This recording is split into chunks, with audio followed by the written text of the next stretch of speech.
Bienvenidos a su programa Madres de Jesús Sacerdote, donde nos unimos a María y nos ofrecemos por ellos. Es un placer compartir con ustedes esta tarde. Les saluda Mónica Paredes Y Yuli Mendoza. Y hoy contamos con la presencia de nuestro querido hermano Leopoldo. Bienvenido, padre. Gracias. Gracias por acompañarnos en este programa que estamos celebrando y dando gracias a Dios por un año más de transmisión. Bueno, el primer año. El primer año de transmisión. Nuestro primer año, gracias a Dios, compartiendo con ustedes todas las reflexiones y profundizando sobre la vocación a la maternidad espiritual sacerdotal, y pues contando con muchos testimonios de sacerdotes que nos han hecho agradecerle a Dios lo que ha hecho a través de ellos, ¿verdad, Yuli? ¿Qué les parece si empezamos con una oración ofreciendo este programa por el Papa Francisco y los sacerdotes, en el nombre del Padre, del Hijo y del Espíritu Santo? Amén. Entramos en el corazón de María y desde ahí le decimos: ven Espíritu Santo, ilumina mi mente y mi corazón para que pueda comprender el mensaje que tienes para mí el día de hoy. Amén. Amén. Amén. Pues, ¿qué les parece si vamos a conocer al Padre Leopoldo? Le digo, Padre, todo lo que el Espíritu Santo ha hecho a través de usted para que podamos darle gloria y pues agradecerle, ¿no? Todo lo que pues nos usa como instrumentos, como ministros de su amor, de sus sacramentos, de su misericordia. Cuéntenos sus orígenes, Padre. ¿De dónde es? Ajá. Entonces yo nací hace mucho, ese siglo pasado, Siglo pasado. en Bélgica, ahí por el noroeste de Europa, y pues que es una familia católica. Mi mamá era la catequista del pueblo, entonces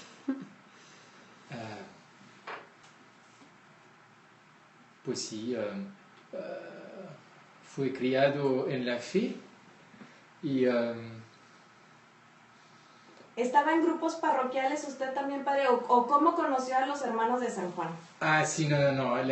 Bélgica en ese entonces, y ahora todavía menos, pues hay, sobre todo en el campo, pues las parroquias son muy pobres, casi inexistentes. Ahí había nuestra parroquia era parte del decanato porque no tenía un sacerdote de planta. Uh-huh. Y pues esto donde más recibí mi fe de adolescente fue con los Scouts en Bélgica, y luego pues sí, desde niño me había atraído el sacerdocio, especialmente en América Latina. ¿Cómo, Padre? A ver, cuéntenos qué recuerda de cuando era niño, qué le decía a su mamá o cómo le hacía para saber. Pues yo le decía que iba a ser sacerdote y ella me decía, no, hijito, espera, tú eres niño. ¿Pero de cuántos años tenía? O sea, alrededor desde 7 años. ¿Antes de hacer la primera comunión? ¿Recuerda esa etapa, Sí. Padre, de su vida?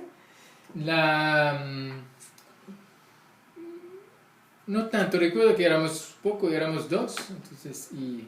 ¿Los que se preparaban para la primera comunión? Sí, o por alguna razón los que la hicimos, ¿sí? Aunque éramos más en catecismo, pero sí, fue un momento bonito, pero no tengo tanto recuerdo. Era parte de mi vida de fe, o sea, y era acólito también en las misas, pues iba a misa los domingos, sino más porque no había otras misas. Y pues sí, los hermanos de San Juan los conocí mucho más tarde, de hecho, porque quise, después del equivalente de la prepa, quise hacer una experiencia primero en el afuera. Entonces primero fui a California, porque la escuela donde estudié, y que fue mi primer, eran una congregación de educadores belga, los josefitas, y tenían una casa ahí, y entonces un intercambio, un año ahí, pues solo de hecho ahí descubrí la cultura latina, porque los, Ay, los por- cuales me llevaban mejor eran los latinos. Ándale. Aunque a nivel de la fe son más los... me impactaron mucho los americanos por su seriedad y su compromiso, ¿no? Y la organización de sus parroquias todo está muy... un gran sentido del compromiso y del sacrificio. Claro. Pero después regresé y empecé un discernimiento con los jesuitas, pero estudiando en la universidad. En Y Bélgica. En Bélgica, sí, y unos años y después un año en Francia, y es en ese entonces que empecé a conocer la comunidad San Juan y me llamó mucho la atención la parte, pues su espiritualidad, la importancia de San Juan y de la Virgen María y su vida y la vida comunitaria y la alegría, la juventud. Pero lo que realmente me decidió quizá fue la simplicidad y la profundidad de la enseñanza y cómo unía lo humano con lo divino y la ciencia con la fe. Y entonces, pero como ya había empezado planes para hacer un proyecto de misión en América Latina con otros misioneros, pues lo llevé a cabo, fue a Cusco y eso como que me fortaleció todavía más porque el contacto con ¿A la dónde fue, pobreza padre? extrema. Cusco En Ecuador, ¿no? era la antigua capital de los incas Perú. en los Andes, a 3.600 metros. Muy agradable ahí. Nada de calor. Muy agradable, Nada de calor. no hay demasiado oxígeno, no hay contaminación. ¿En qué época fue eso, padre? En 92, al final de la guerrilla que padeció Perú durante 30 años. ¿Y cuánto tiempo No, estuvo ahí de misionero? Solo un año, ¿Solamente? 11 meses, con niños en un orfanatorio. Y de vez en cuando salíamos a las pueblos. comunidades, ayllus, dicen en quechua, las comunidades ahí donde hablan más que todo el quechua, un idioma muy bonito. ¿Se lo aprendió, padre? Un poco. Y ahí también descubrí la adoración y como la adoración realmente es el fundamento de la vida cristiana y es la primera, y realmente para la gente que padece mucho, que sufre mucho de las condiciones económicas, de la pobreza, del abuso, todavía había esclavitud, muchas circunstancias, pues la adoración es realmente lo que los sostiene y los permite Padre, avanzar. pero ¿qué descubrió de la adoración? O sea, digo, porque nos deja experiencias, ¿no? O sea, en Sí. la vida cristiana nos va dejando ciertas experiencias, ¿no? La adoración. Entonces, esa experiencia primera que tuvo, ¿cuál fue? Ahí, en la adoración. La primera fue, pues, como la permanencia. O sea, cada día, cualquier había sido el trabajo, los encuentros, las alegrías, las penas, nos encontrábamos todos una hora delante del Santísimo. Eso fue lo primero. O sea, esto es como algo fundamental que vuelve a dar fuerzas y que da sentido también al sufrimiento, porque Jesús se ofrece, pues es Jesús crucificado que se ofrece y que es glorioso en su sufrimiento. Entonces, ahí, y cuando después me topaba con niños, pues lo que siempre me recuerdo son los niños que subían con garrafones, o más que garrafones, arriba de los cerros donde vivían, niños de 5, 6, 7, 8 años, porque solo tenían su mamá y hermanitos menores, y hacían eso todos los días, y lo vinculaban con la adoración. O sea, realmente ahí veía a Jesús sufriendo, y ahí no se quejaban, o sea, era su parte vida. de su vida. ¿Y era gente muy adoradora, padre? ¿O? Religiosos, sí, tenían el sentido de la presencia de Dios en su vida. Lo que teníamos que llevarlos es quizá la esperanza, porque es un poco tienden naturalmente a ser fatalistas. Claro. Pues así es, y sobre todo pues cae, No puedo se mejorar. derrumbe la montaña, pues ahí sigue y nosotros solo aguantamos. Entonces darles realmente el sentido que es algo activo, que tú te unes a la cruz de Jesús y que realmente y entras en el cielo, o sea, es el cielo en la tierra, la Eucaristía. Y era lo que ustedes como misioneros les enseñaban, padre. Lo que estamos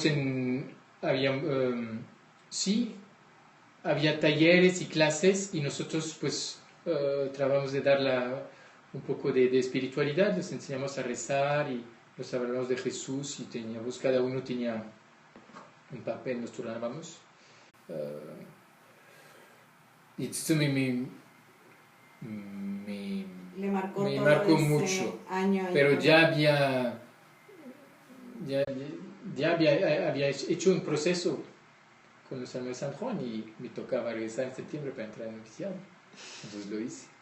Entonces usted iba de misionero y ya sabía que quería ser sacerdote. Ya sabía que quería ser religioso, sí. Okay. Ya no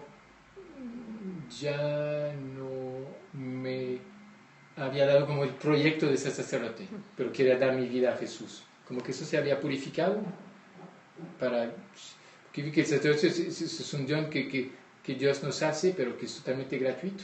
Y realmente lo que quería es estar a la disposición.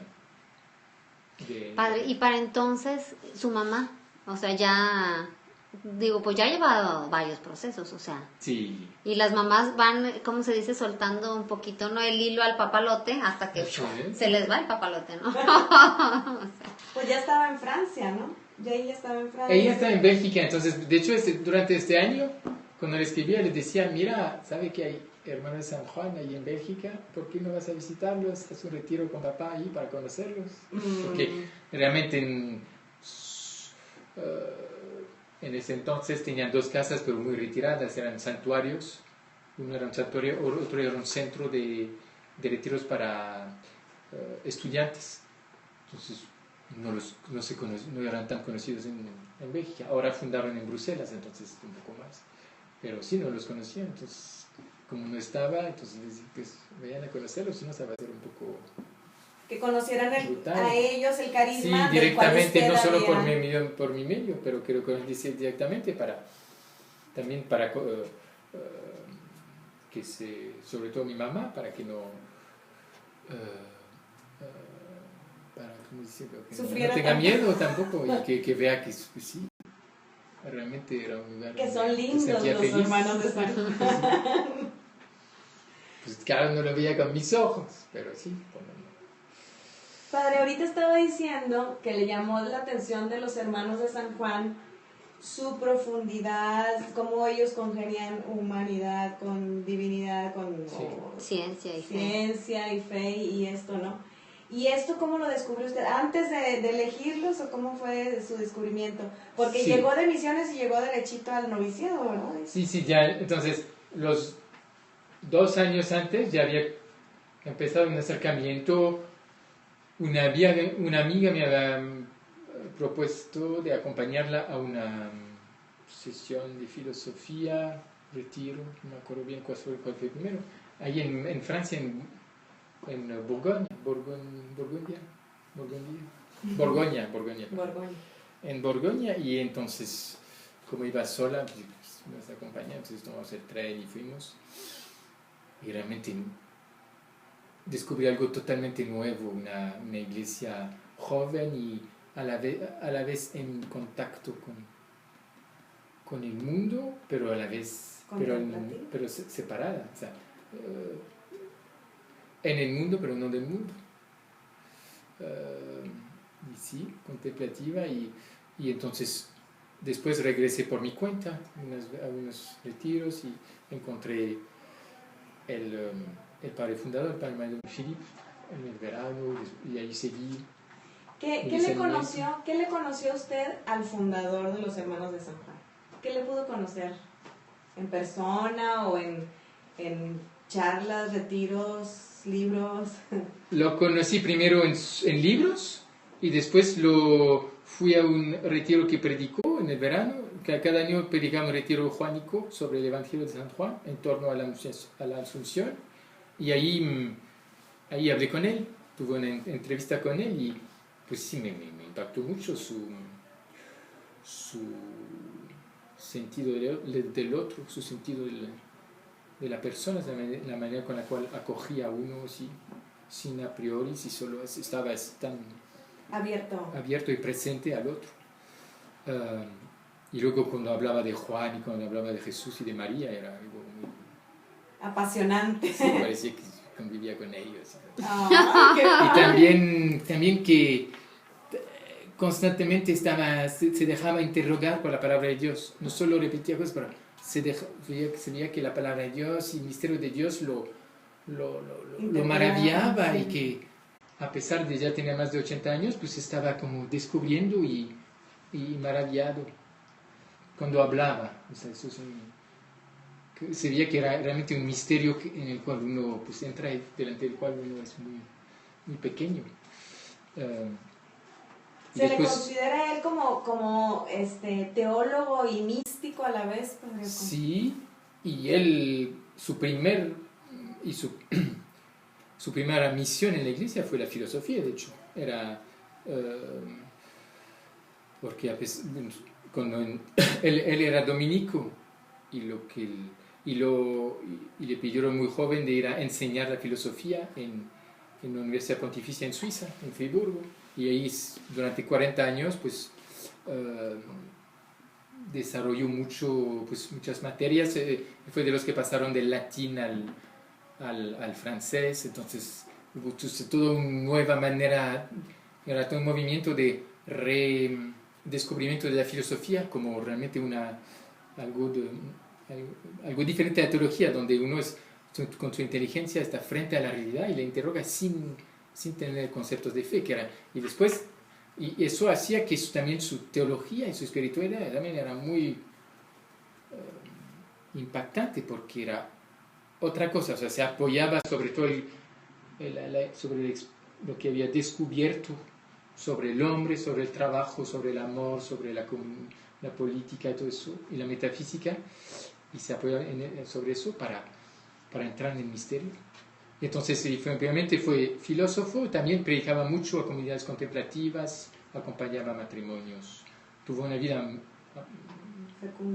fecunda, y es solo al final de la enseñanza, cuando estaba en los años de jubilarse de esta universidad, que sus alumnos le pidieron pues, de dirigirlos, de acompañarlos en su vocación.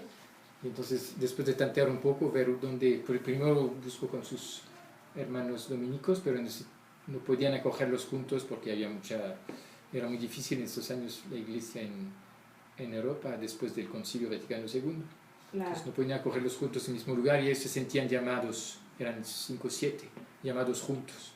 Y entonces, poco a poco, y después preguntó a varias personas consejos, entre otros a una mística que se llama Martha Robin,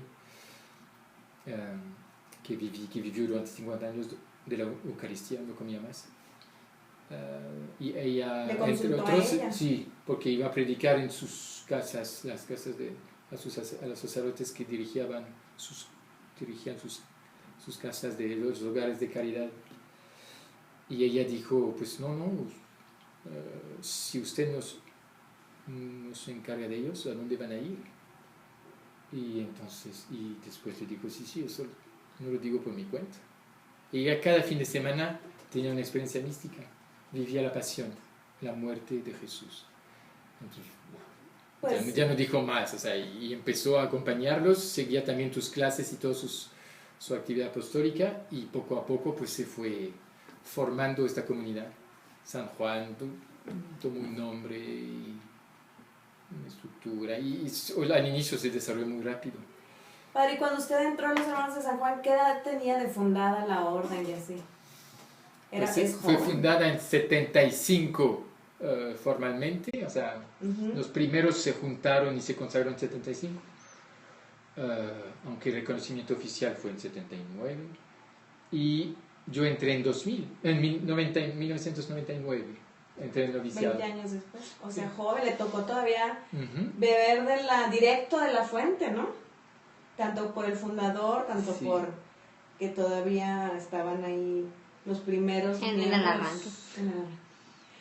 Padre, y ahorita que nos estaba comentando que la primera vocación que usted sintió fue a consagrarse a Dios como religioso, ¿verdad? ¿Cómo decide una persona, ¿verdad? O un joven, quiero entrar como religioso, no sé si el sacerdocio, pero religioso sí. ¿Qué es lo que sí? Porque a la mayoría de los sacerdotes, como que el primer llamado es al sacerdocio, ¿no? Pero yo he visto Sí. los religiosos, y muchos se quedan de religiosos, ¿no? Ujú. Es una vocación en sí, la consagración religiosa, en sentido que es una manera muy plena de vivir del bautizo. Uh-huh. No es un sacramento más de vida religiosa, es el bautizo, pero con unos medios que permiten de vivirlo a fondo, ¿no? De la gracia del bautizo. Cuéntenos de sus votos, padre. Sí, Porque lo primero que hacen es hacer... claro, Los después votos. del noviciado, en nuestra comunidad son 2 años de noviciado, y después hacemos votos que llamamos simples, porque son solo por 4 años, pero es a partir de los votos simples que se cuenta la vida religiosa, Sí. porque de una cierta manera pues ya es un compromiso total, que se compromete a vivir, a entregarse a la Trinidad por la pobreza a la que sea la obediencia.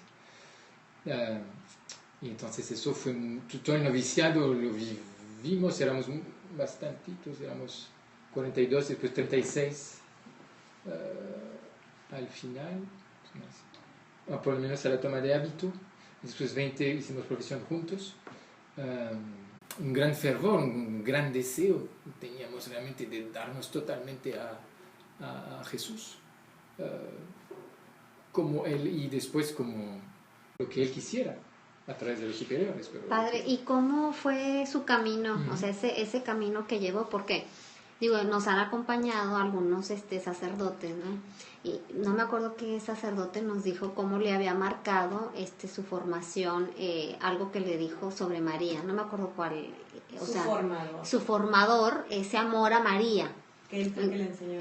Exactamente, entonces, ¿qué fue lo que le marcó más en esa etapa de formación antes de sus votos simples? ¿Antes o durante? Durante, sí. Sí, lo primero que me marcó fue el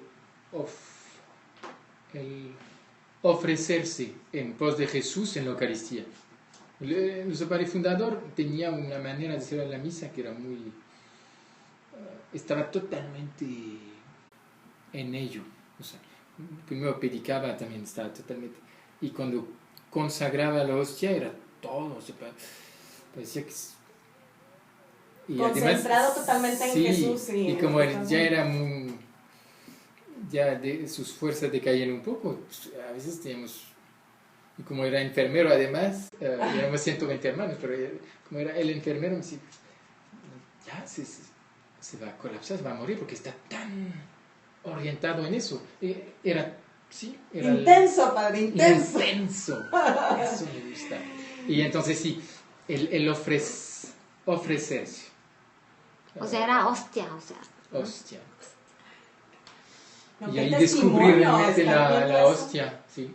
La Eucaristía, Jesús que se da y querer ser como Él. Uh-huh. Pues querer seguirlo,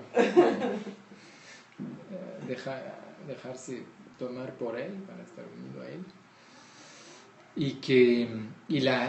y realmente eso es la primera, quizás lo que me quedó más claro, es eso lo más eficaz, o sea, es ofrecerse, es hacerse disponible. Y ahí sí viene María, hagan lo que les diga. María en Caná, pues es el único consejo, la única que que nos dice María. Lo demás pues habla a Dios o al ángel, pero en Caná nos habla a nosotros a través de los, es su consejo, de los servidores. Hagan lo que les diga. ¿Cómo es su relación con María desde entonces, Padre? Cuéntanos la evolución de su relación con ella. ¿Cómo la conoció? ¿Cómo se fue? ¿Quién se la presentó? Empecemos de quién se la presentó. Y yo pienso que es en Perú que a través de la devoción popular de la gente que ya empecé a tener un vínculo personal con ella, o sea, familiar, como no solo intelectual y ahí pues sí, con todas las preguntas que se hacen, si eso o eso, sobre todo en un país que está muy cristianizado y muy... pero bueno, y no, pues María primero es madre. Y luego, pues siempre solemos terminar el día con el canto del Salve Regina, Salve Reina de Madre Misericordia. Y como que ahí... Cada palabra le iba haciendo suya. Sí, poco a poco me dejé moldear por ella, tomar por ella. Pues la hizo su mamá, Padre. Pues Sí, en esas sí, palabras sí, directas, sí, porque digo, bueno, a veces cuando salimos de casa, que ya tienes lejos a tu mamá y pues no está ahí, que es la primera que tomas, como que es más, bueno, al menos en mi experiencia, más fácil que tomes a mamá, a la Virgen María como mamá, o sea, cuando te encuentras, Sí, ahí descubrí muy claro que la vida espiritual va como en sentido contrario de la vida humana, porque en la vida humana pues poco a poco uno se está frente a las mamás, pero sí, el muchacho poco a poco toma su distancia, sale, se vuelve adulto, responsable, toma sus decisiones. En la vida espiritual uno se hace siempre más pequeño y siempre más dependiente de su mamá. Descubrí poco a poco que no podía llegar a Jesús sin pasar por María, como dice San Luis María de Montfort, a Jesús por María, no hay de otro. Lo experimentó en carne propia, que sí es cierto, no se puede. No se puede. Y sí, hasta volverse casi un embrión en su seno, o sea, y ahí creo que ahí realmente es cuando empezamos a ser cristianos, pequeños Cristos, espiritualmente, ¿sí? Mi madre y mis hermanos son los que escuchan la palabra de Dios y la ponen en práctica. Jesús ya no era infantil, o sea, no estaba...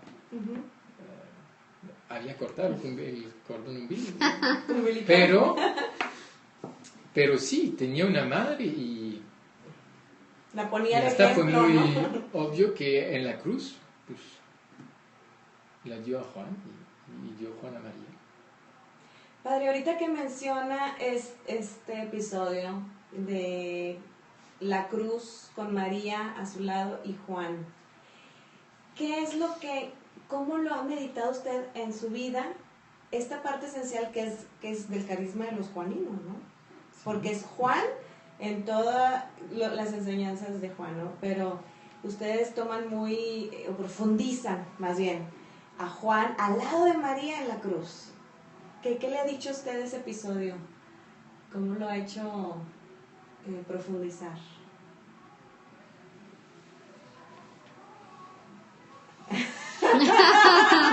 Fue una difícil, sí. Padre. No es difícil, solo que es... ¿Qué palabras Es muy escoger? íntimo, o sea, Bueno, pues. es el secreto, es el hijo con su madre y...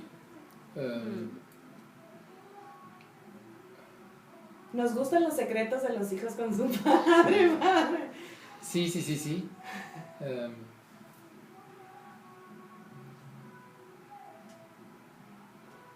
Voy a empezar. ¿Cómo empezar? Dígalo. Cuando estoy con un... Ajá. al lado de alguien que está agonizando. Ajá.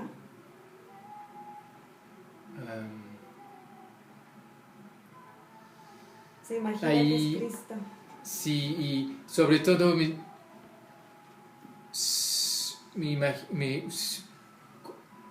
no sabría qué hacer, cómo ungirlo, cómo hablarlo, si no estuviera María a mi lado.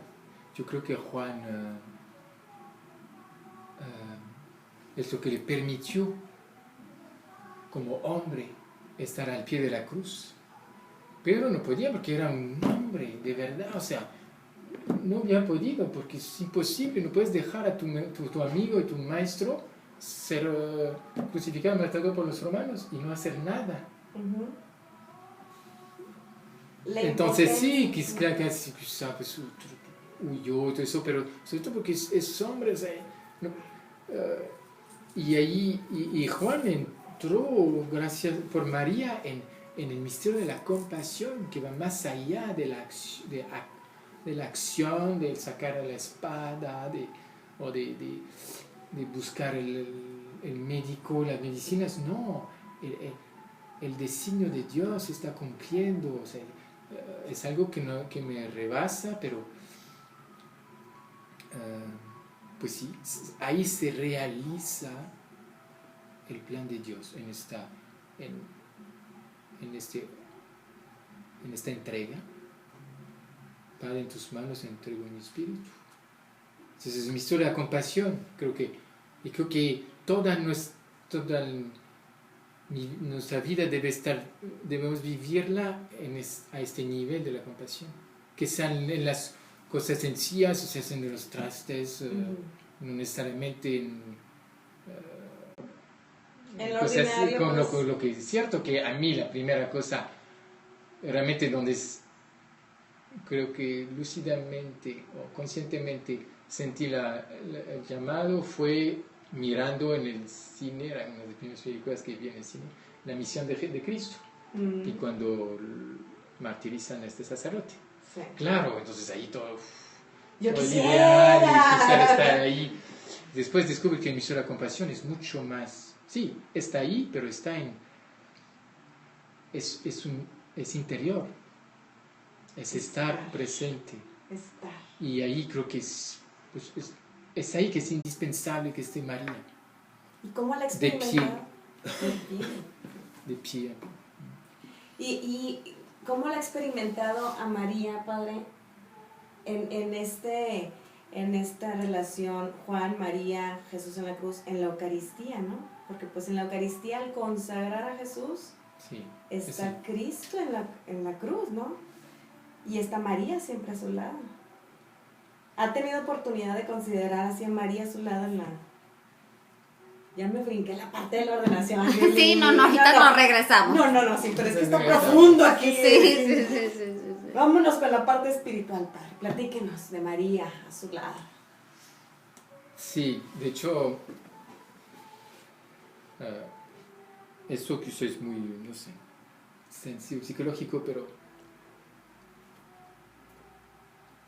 aunque no lo elija y trate de evitarlo, pero las misas que he celebrado y que fueron, pues donde me siento realmente más en mi lugar, en mi papel y frente al misterio, es cuando me siento muy mal o me duele mucho la cabeza o por alguna razón tuve que posponer la hora de misa, que es muy tarde y que estoy agotado. Pues ahí siento que siento que María está allí, que ella sea que me guía en mis movimientos, que estoy agotado y ahí realmente soy sacerdote, o sea, soy un instrumento en sus manos y pues, trato de hacer presente a mi Señor, a Jesús.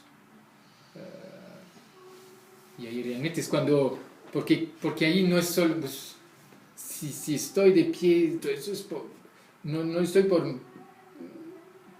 por mí mismo.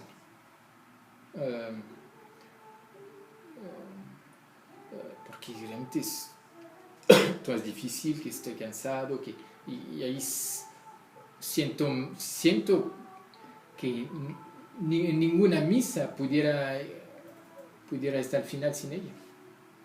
Porque lo que siento físicamente es lo que se realiza siempre espiritualmente, que soy un puro instrumento. Así es. Solo presto a Jesús mi boca, mis manos. Y le permite vivir ese misterio. Me Pero qué permite hacerse maravilla presente Él. y claro, y qué maravilla y qué diferencia el estar María. Ella está siempre. La diferencia es la conciencia del sacerdote, Sí. de tenerla ahí a un lado, de dejarla ayudarle, de dejarla sostenerlo. ¿No, padre? Sí. Qué maravilla. Padre, ahora sí vayámonos a la ordenación.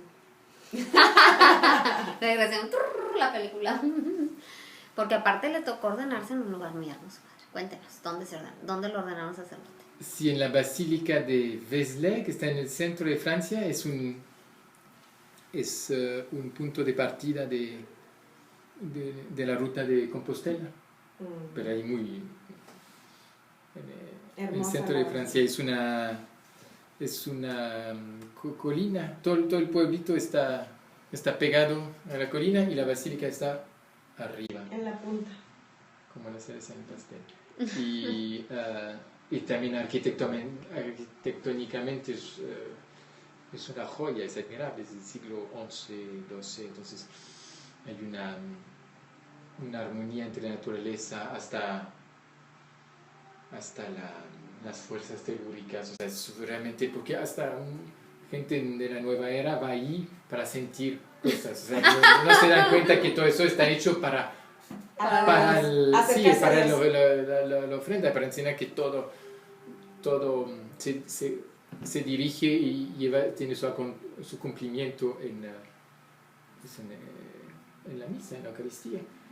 Pero sí, es un lugar muy impresionante. Y los capiteles, que cada uno, es como toda la creación que está presente ahí, que se une, y dicen que parece que era una abadía al inicio, y que los monjes cuando entraban en procesión bailaban a la entrada, pues daban vueltas como para representar también el cosmos que llegaba hasta el altar. Wow. Entonces todo... Eso lo vamos a hacer, comadre, lo vamos a hacer. Y falta Padre, hay que ¿usted hablar con eligió el ese lugar? arzobispo. ¿Eligió ese lugar usted? ¿O se lo No, eligieron? no, eso es la vida religiosa. Ni elegí ser ordenado, ni cuándo, ni dónde.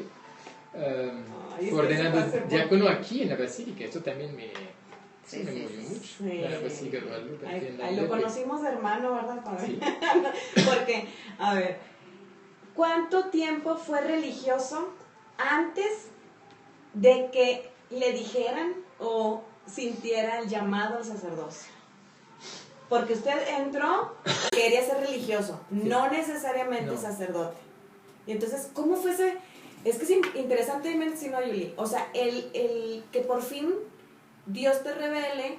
Pues más bien él revela a los superiores. No, sí, pero si él lo quiere. Sí. Ah, sí, digo, ya cuando le preguntan a él. ¿Cómo? ¿Cómo es ese proceso, padre? Sí, el proceso subjetivamente difiere del uno al otro, ¿no? Pero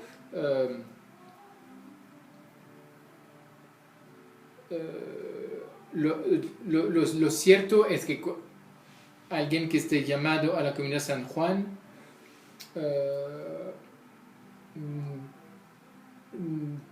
no debe decir necesito ser sacerdote. porque no es el caso. Debe descubrir primero que la vocación religiosa, la consagración religiosa más bien, llena, es suficiente. Okay. Como es de hecho es la vida de la Virgen María. Luego,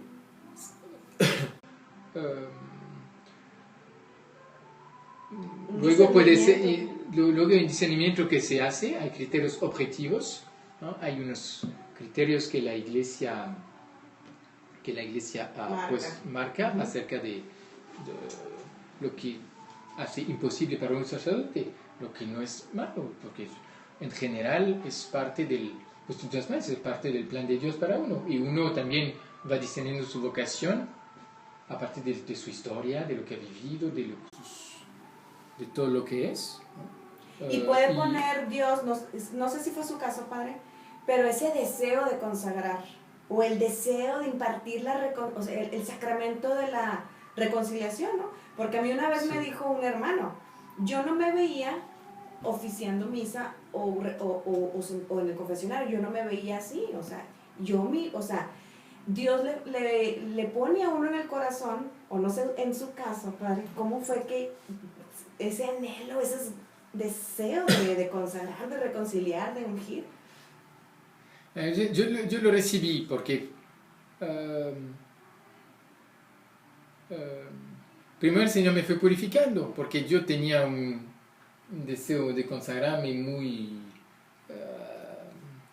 muy fuerte. Entonces primero cuando entré en la comunidad hacíamos votos simples por 3 años, y en ese rato que entré se pasó a 4 años de posición simple.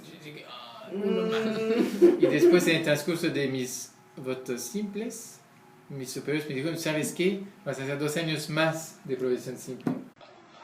Entonces ahí es cuando finalmente fue una liberación, porque ahí me descubrí que lo que Dios quiera no es lo que yo quiera. No estoy así. Yo no quería hacer una carrera, pues no estoy haciendo. No tengo prisa. No tengo prisa para nada. Tengo que vivir cada día tal cual Jesús me lo da. Y cada día hay la oportunidad de darse por completo. O sea, claro. El martirio non sangriente, lo cual hablamos, superó mucho nuestro fundador. El martirio sangriente de San Policarpo, pues celebramos hoy. Y el martirio sangriento blanco, como de San Luis María Grignon. Y después, y al momento de la profesión perpetua, realmente yo iba realmente también muy libre, que no iba a ser ordenado sacerdote pronto después, o quizá no. Y estaba muy en paz con eso. Y de hecho así llegué a Monterrey, porque llegué ¿en qué año llegó, padre? Un año después de mi profesión perpetua, sí. Okay. En 2008. Y de hecho con la misión de acompañarlos, la primera misión de acompañar a los jóvenes que querían entrar, entonces en su primera formación. Entonces ahí realmente había todo un campo de apostólico que no necesitaba necesariamente la gracia del sacerdocio. Y es cierto que aquí también fue seguramente por la providencia, porque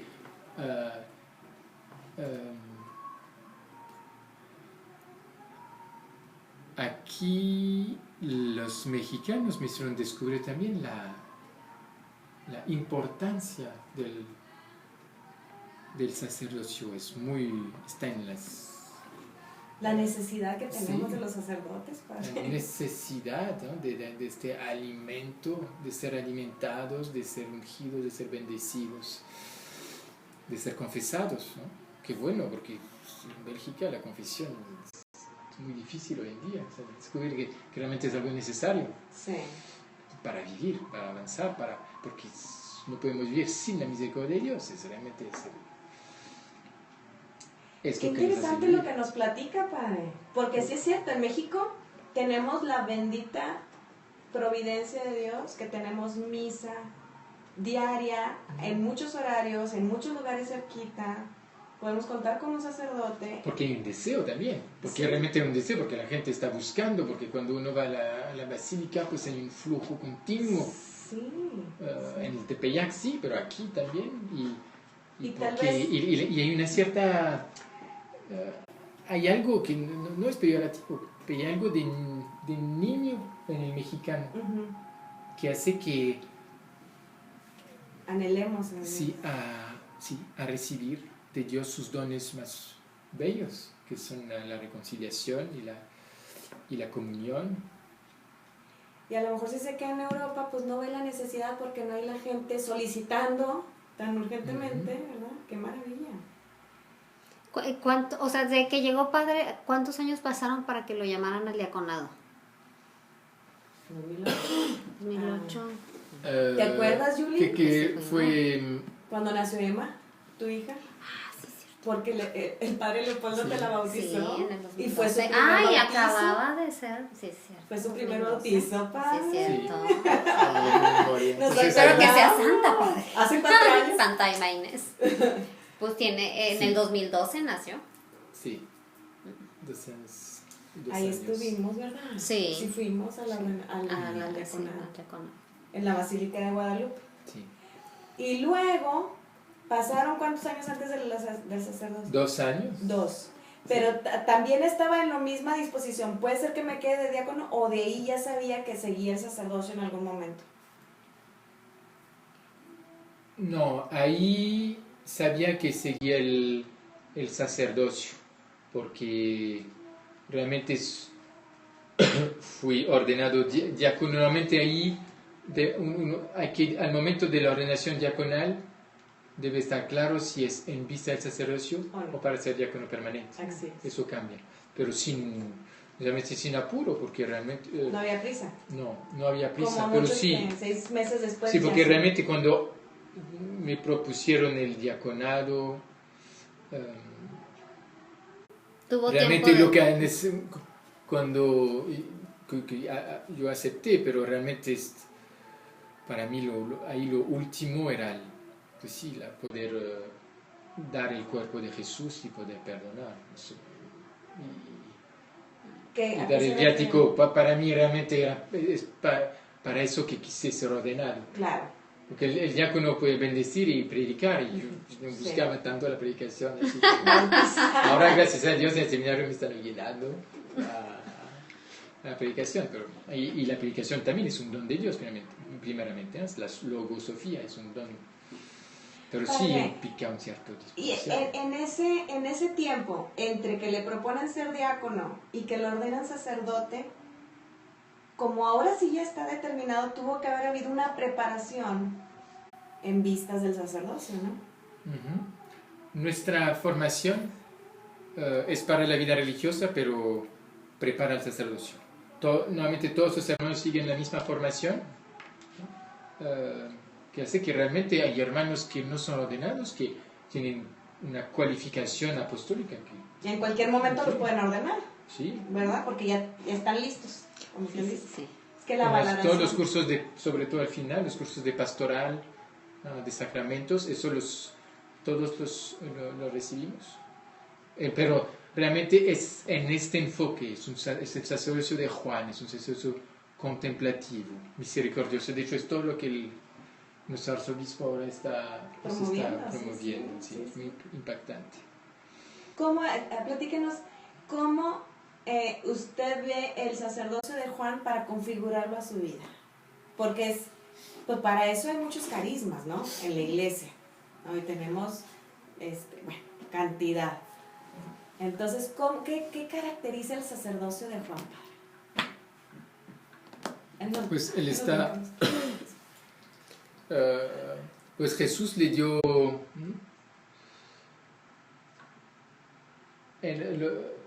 Por la boca de Jesús, Juan recibió, pues de hecho Jesús estaba hablando a Pedro, lo que indica es a Pedro que Jesús habla, ¿no?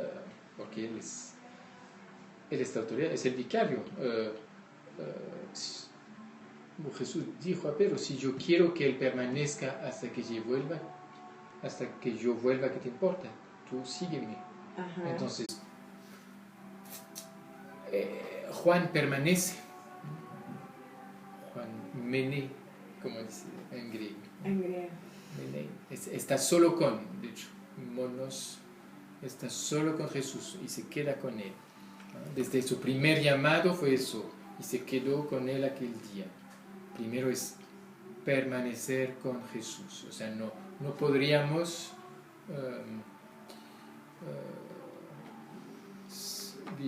vivir este ministerio sin permanecer largas horas de oración, de adoración, cada día, y sin vivir también celebrar los sacramentos de una manera contemplativa. O sea, a veces la gente que se duerme en la misa, pero bueno, que quizá mejor, o sea, Teresita dice que es mejor dormir cerca de Jesús que hacer tonterías lejos de él. Claro. Creo que es eso. Primero el sacerdocio juanico, y también es Juan es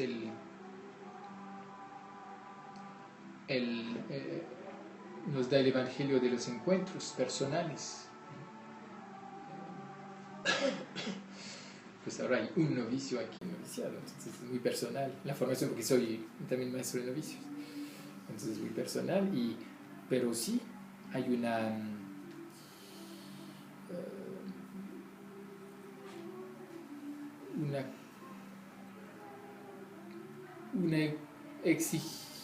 hay que ir al encuentro del otro como persona, ¿no? Del otro como otro. De hecho, esto que el Papa pide para la Cuaresma, dice que hay que recibir la palabra como don y al otro como un don. Ay, sí, creo que un encuentro es eso. Un encuentro personal es recibir al otro como un don de Dios. Y eso se caracteriza en su trato con la gente, en mostrar ese encuentro cercano, accesible, y de para Jesús. Conducir al encuentro con Jesús, Así es. a un encuentro también personal Te con Jesús. facilito el encuentro con Jesús. Sí. Padre, bueno, y volviendo a la ordenación. Sí. Hay algo ahí que quieres que nos platiques, Sí, sí. padre.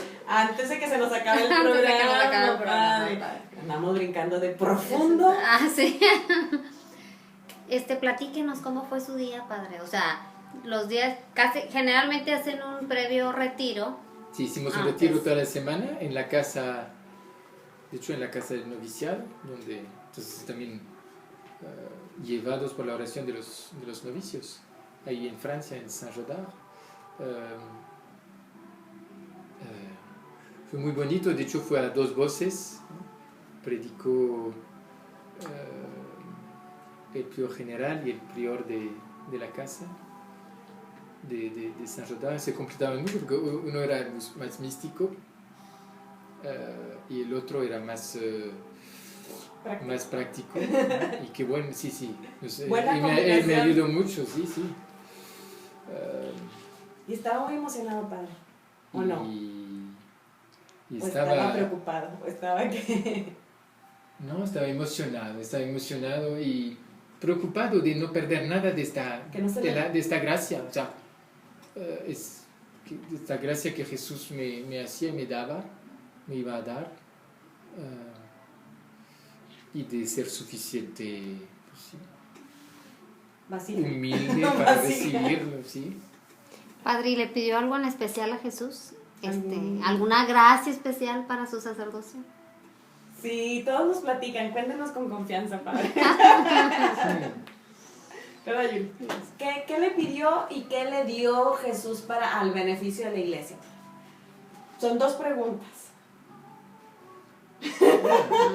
Son dos. No sé si la respuesta es igual, pero son dos preguntas. Primero, ¿qué le pidió? De hecho, compuse una oración. ¿Qué le pedí? Compuse una oración que puse en la imagen.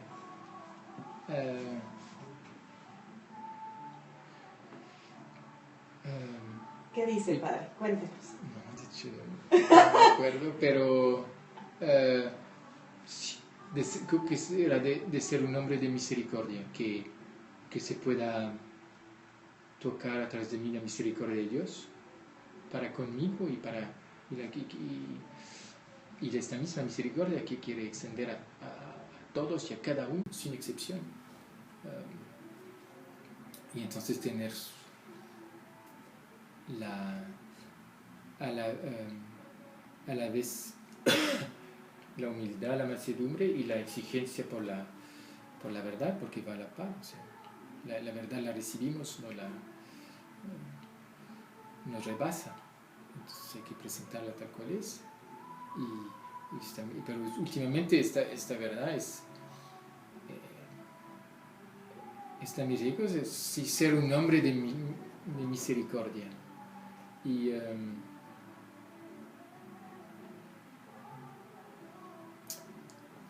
la otra pregunta, y la otra pregunta, padre, ¿qué ha visto usted que como gracia específica, un carisma específico de parte de Dios para la iglesia? Porque sabemos que todos los dones, talentos, gracias no son para usted, ¿verdad? No es para que digan qué bonito, es para la iglesia, ¿no? En beneficio de la iglesia. Ajá. Híjole, padre, parece que le estamos haciendo... ¿Dónde está mi...? No podemos llamar mi director espiritual. Bueno, vámonos a comerciales. Al novicio seguramente sabrá mejor. Vámonos a comerciales para que nos diga quién secreto. No, maestro de novicios. Realmente sí hay que pedir eso a la Virgen María, ¿no? Que es lo que... No se chivee, padre. No sabe qué es, pues qué es chiviar, no, sí, padre. ¿No sabe qué es la palabra chiviar? No sé. Bueno, no sea tímido. No, pues... Lo que Dios da, ¿verdad? Porque nos platicaba, por ejemplo, un sacerdote, o sea, como dice, yo siento la dirección hacia, no sé... La dirección espiritual. La dirección espiritual. Sí, él sintió muy fuerte la unción de Dios en su ordenación hacia ese carisma, ¿no? Hacia ese don para la iglesia. No, padre, bueno, si no nos quiere platicar. Sí. Termínenos de todo un poco, sí, termínenos de platicar de su ordenación. ¿Estaban sus papás presentes? Sí, estaban. ¿Y tiene hermanos, padre? Sí, tengo 2 hermanos. ¿Y estuvieron ahí o no? Y estaban también ahí. ¿Y qué sintió cuando le ungieron las manos? ¿Sintió algo o no? Porque no necesariamente. No es necesario sentir algo, pero pues... Yo estuve mucho más conmovido, dicho, en la profesión perpetua, pero en la profesión... ¿Por qué, padre? ¿Qué pensaba? Por fin soy suyo. No, pero...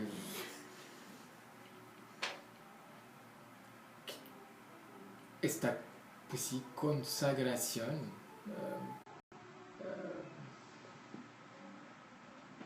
Para siempre. Sí, y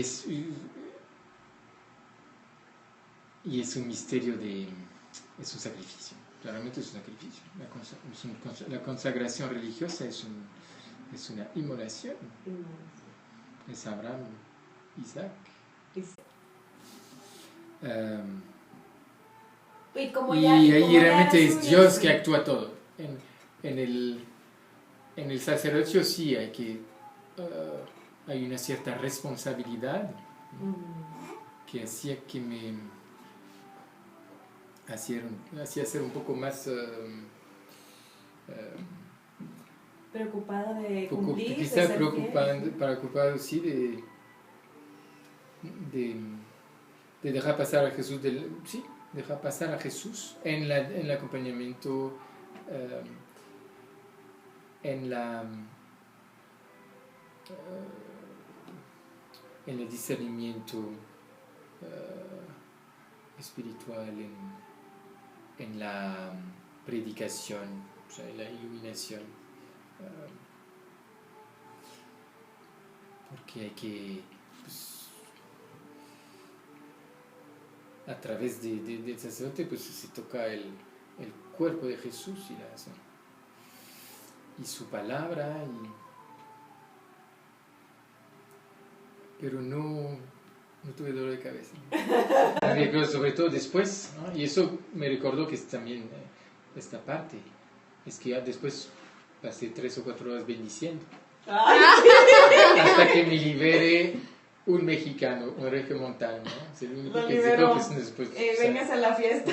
Ay, vente a comer, además era mi médico, entonces me dijo, no, ahora tienes que comer, está bien que te ordenaron, pero está muy fuerte, y en la bendición sientes que solo eres un canal de algo que te rebasa, del amor de Dios, que pasa a través de tus manos, tus palabras, pobres palabras, pero sí. Padre, sintió lo que sintió Pedro después de Pentecostés, que se salió a bautizar a miles de personas ya bien cansadas, ¿no? Qué padre. Sí. Y luego ya pues nos lo mandaron de regreso aquí a Monterrey. Sí. Y entonces ahora... Pero su cantamisa, padre, ¿dónde fue? La primera misa que celebró usted. La primera misa fue ahí en Saint-Jodard, en el noviciado, donde descubrí el primer amor, donde descubrí lo que era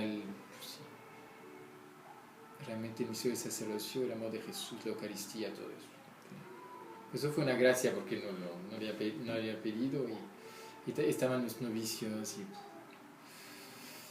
y mis papás y todo un grupo de mexicanos que quisieron cantar la misa y todo. Qué padre, que lo Pero pudieron sí. acompañar los Sí, mexicanos. Sí. Nosotros hubiéramos ido, pero nuestros deberes maternos. Si no lo permitían. Qué padre. Luego ya vino una cantamisa aquí, pues ya, ¿verdad? Pues sí. Ya pudimos ir. Y cada misa es. ¿Qué es Cada misa es una padre? primera misa. ¿Es en serio? ¿Para ustedes es en serio? Ah, sí, yo redescubro cada vez, sí, las palabras, los gestos son siempre nuevos porque no son míos, ¿no? Entonces me pongo en la ropa de alguien que es más grande que yo. Entonces está un poco, pero sí. En esa parte sí. Y esa es una gracia, padre. O sea, eso que siente y que afirma, Sí. es una gracia. Y casi puedo estar segura que le viene también de María. Esa gracia viene de María. Pero psicológicamente es muy duro porque cada vez y cada homilía es nuevo y siento que no soy yo, que es otro, ¡Qué maravilla, No es Pedro! no estoy en la rutina, pero es muy exigente. Bueno, es que el Espíritu Santo así es, sopla para donde quiere.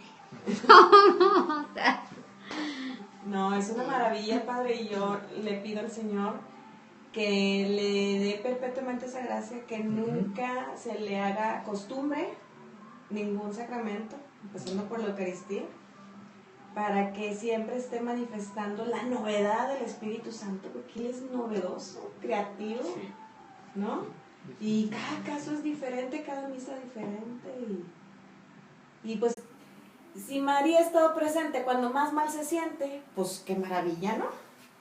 No, pues porque ahí está ella sosteniendo. Sí. Esa es una bendición de nuestra dulce madre que ha querido hacerle sentir su presencia. Y a veces será más sensible que otras veces, pero qué maravilla que ya lo tiene muy afirmado, sabido y consciente, ¿no? Y de hecho todas estas misas que Juan celebró para María, a veces con otras, pero otras veces no, era solo ella. ¿Cómo se las Pues imagina, estaba, padre? él sabía además, la asamblea era mucho más santa que él, entonces eso te tranquiliza. O sea, María. Juan sabía, estaba ahí el sacerdote dando el cuerpo de Jesús, pero estaba frente a la Inmaculada Concepción. Entonces sí, wow. Nada más. Y Pues- para ella, pues, a través de Juan recibía a su hijo. Claro. y era claro para ella también. Era como el agradecimiento de Dios por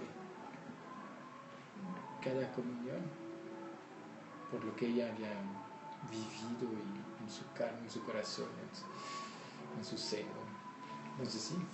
Qué maravilla, Padre, que pueda usted como sacerdote estar consciente de esa presencia, de esa analogía, ¿no? Usted como Juan, sacerdote, y María presente porque ella está a su lado, Sí. y dar el cuerpo de Cristo al cuerpo de Cristo que somos la asamblea. Qué maravilla, ¿no?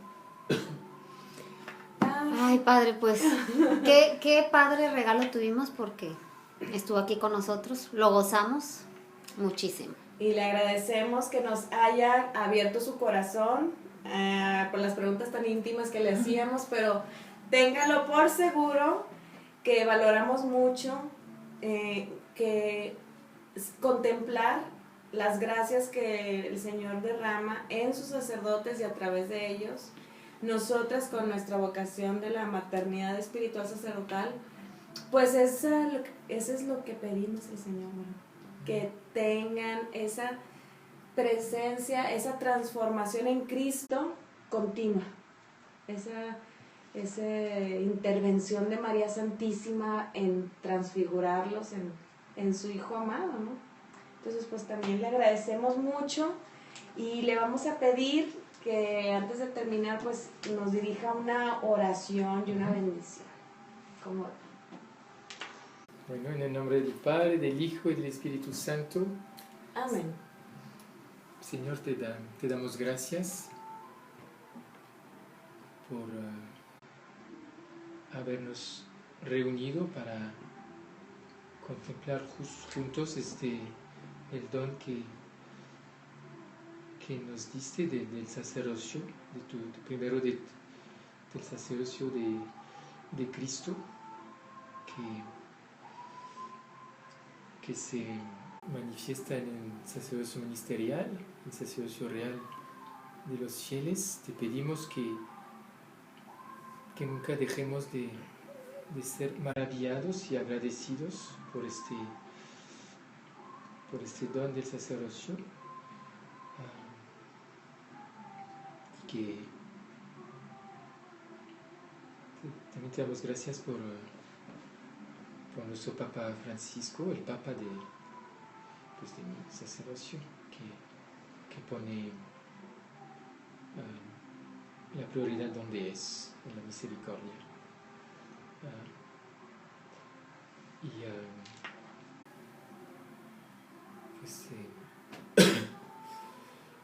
También te pedimos de abrir los corazones de muchos jóvenes para que se dejen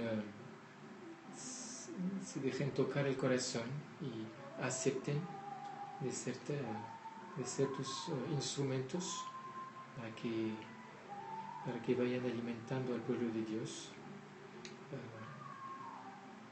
por esta vocación al sacerdocio.